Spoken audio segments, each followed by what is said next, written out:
반갑습니다. 1월 21일 월요일 큐티 스케치 시간입니다. 오늘 본문은 마가복음 8장 1절부터 13절까지의 말씀입니다.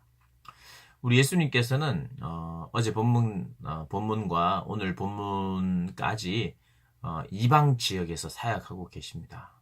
어제 본문에는 스로보니게 여인의 그 딸이 귀신이 들렸는데 그 어머니의 믿음과 또 믿음의 간구로 말미암아서 귀신이 떠나가는 역사가 있었고, 또 귀먹고 말 더듬는 사람을 우리 주님께서 직접 고치셨죠. 그리고 이제 오늘 8장 1절이 시작이 됩니다. 그 무렵에 이제 이방 땅에서 사역하고 있을 무렵이죠. 그리고 스로보니게 여인, 그리고 이제 말을 더듬고 귀가 안 들리는 사람을 고쳐준 그 무렵입니다. 그때에 많은 무리가 또 예수님께 왔습니다. 오늘 이제 숫자를 보니까 4,000명이죠. 4,000명. 약 4,000명의 사람들. 그 사람들이 이제 먹을 것이 없었어요. 그래서 또 예수님께서 먹을 것이 있는지 또 찾아보아라. 그래서 떡 7개입니다. 떡 7개와 물고기 2마리. 또 축사하시고 나누어줬는데 7강줄이가 남았어요. 4,000명을 먹였고 그게 떡과 물고기로 말미암아 또 4,000명이나 먹었는데, 어디서 많이 본 이야기 아닙니까? 예. 엊그제 오병이어 있었잖아요. 오병이어. 우리 고등부 친구들이 성경을 이 오병이어는 많이 알 거예요. 또 그런데 그 오병이어의 역사만 있었던 게 아니라 오늘 칠병이어의 역사도 있었어요. 근데 이게 이 두 사건이 장소가 달랐어요. 오병이어는 유대인들에게 오병이어의 역사가 있었고요. 또 이 이방인들에게는 칠병이어예요. 이게 이제 결과적으로는 이 숫자로 인해서 이게 이방인을 위한 하나님의 역사, 주님의 역사였다. 7 완전수. 그리고 4,000명은 좀 이방인의 수예요. 그 구약 시대, 요때 이 신약에 접어드는 이 시대가.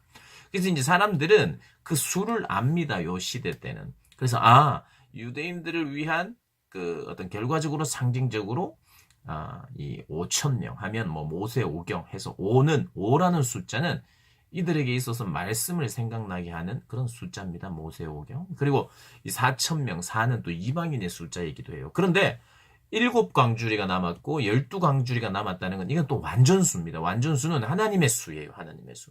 이방인이든 이 유대인이든 하나님의 완전한 수로, 하나님의 역사로 하나님의 나라를 이루어 간다는 게, 이방 선교도 주님의 계획입니다. 이방 땅에도 하나님의 은혜가 그대로 동일하게 임한다는 거예요. 그런 역사가. 그걸 말해주고 있는 거예요. 그리고 오병이어의 사건이 불과 앞에 6장에 나오고 있는데, 그 다음 8장에 곧바로 또 이것을 칠병이어의 이야기를 하는 것은 이 두 가지의 사건을 또 함께 봐주기를, 어떤 차이가 있는지를 봐주기를 바라시는 거예요, 우리 주님이. 그래서 그 차이는 그거예요. 이건 분명한 메시지입니다. 이건 특별히 다르게 해석하면 안 돼요. 유대인을 위할 뿐만 아니라 이방인에게도 동일한 역사, 하나님의 역사, 하나님의 사랑, 불쌍히 여김, 탄식하심, 그대로 있는 거예요.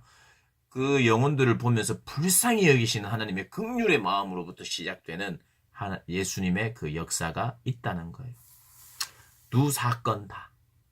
근데 두 사건의 공통점 중에 하나는 제자들이 뭐를 했느냐라고 하는 질문에 똑같은 답이 나옵니다. 제자들은 뭐 했어요? 가만히 있었어요. 제자들이 열심히 노력한 게 없습니다. 가만히 있었고, 할 수 있겠냐? 이렇게 못합니다. 어떻게 먹입니까? 아무것도 한 게 없어요. 이 공통점이 뭐냐? 한 게 없다. 그럼 뭘 했는데 이런 경험을, 이 풍성함을 그들은 또 오병이어에서 칠병이어에서 경험했느냐? 단지 함께 있었을 뿐이에요. 예수님과 함께. 예수님과 함께 있으니 예수님의 긍휼로부터 시작된 그 주님의 그 기적이 시작되었다는 거예요. 주님의 그 기적이 그게 나타났다는 것입니다.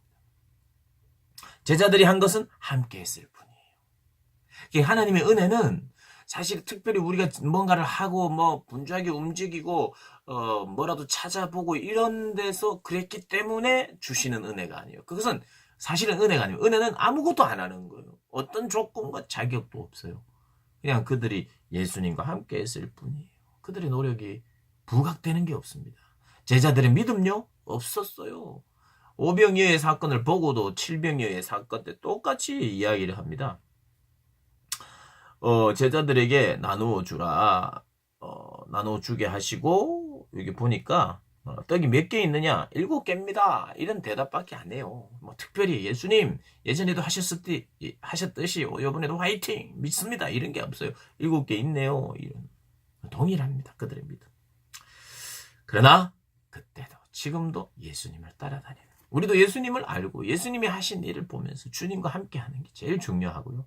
그럴 때 하나님의 역사를 경험합니다.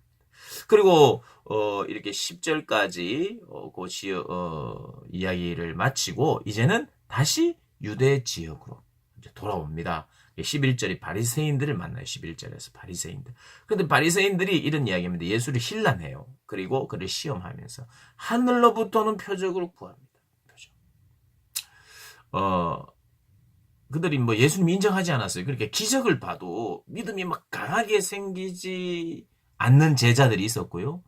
또 기적을 봐도 예수님 안 믿는 사람들이 있었어요. 오히려 신란하고 진정으로 하늘에서 온 기적을 보이라 이렇게 이야기합니다. 바리새인들의 생각 안에는요. 이런 게 있었어요. 예수님에 대한 어느 정도의 기대도 있었던 것 같아요. 그리고 메시아에 대한 기대가 있었는데 메시아가 오면 무엇을 생각했냐면 이 메시아는 이 로마 제국을 무너뜨려 줘야 되는 거예요. 그들의 생각 속에는. 왜냐하면 지금 식민지로 지금 고통 가운데 있으니까 로마 제국을 무너뜨려 주는 메시아가 올 것이고 그리고 그 메시아와 함께 그 왕을 섬기면서 동시에 율법을 잘 해석하는 율법에 능통한 그리고 율법을 지키고 있는 바리새인들이 그 메시아와 함께 통치한다면 그게 바로 메시아의 나라일 거라고 생각한 거예요. 그러니까 그들이 자격이 있다고 생각하는 거죠. 예수님과 함께 같이 함께 통치할 수 있는 통치권이 그들에게 먼저 있어야 된다고 생각하는 게 바리새인들이었어요. 바리새인. 근데 정말 구약에 능통했거든요. 정말 잘 해석했거든요. 근데 예수님은 그들에게 통치권을 주지 않았어요. 누구한테 줬습니까? 제자들에게 줬어요. 제자들이 나라를 다스린 건 아니에요. 그냥 하나님 나라의 한 통치를 함께 이루어가 하나님 나라의 사역을 함께 이루어갈 제자들을 선택하는 거예요. 평범한. 하나님의 나라는 이렇게 놀라운 겁니다. 계속해서 이 마가복음에서도 하나님 나라의 성격을 계속해서 강조하고 있어요. 속으시면 안 됩니다. 이 세상을 살아가는 우리의 삶의 방식. 우린 제자가 돼야 돼요. 제자. 특출나지 않아야 된다는 뜻이 아니라 제자가 돼야 된다. 평범해도 제자가 돼야 되고요.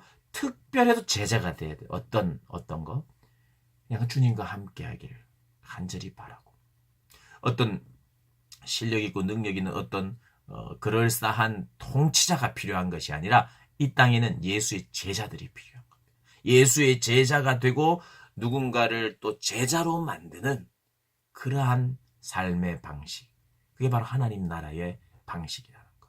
오늘 기억하면서 그런 복된 삶을 사시기를 간절히 사모하는 우리 고등부 학생들과 선생님들 되시기를 주님의 이름으로 축복합니다.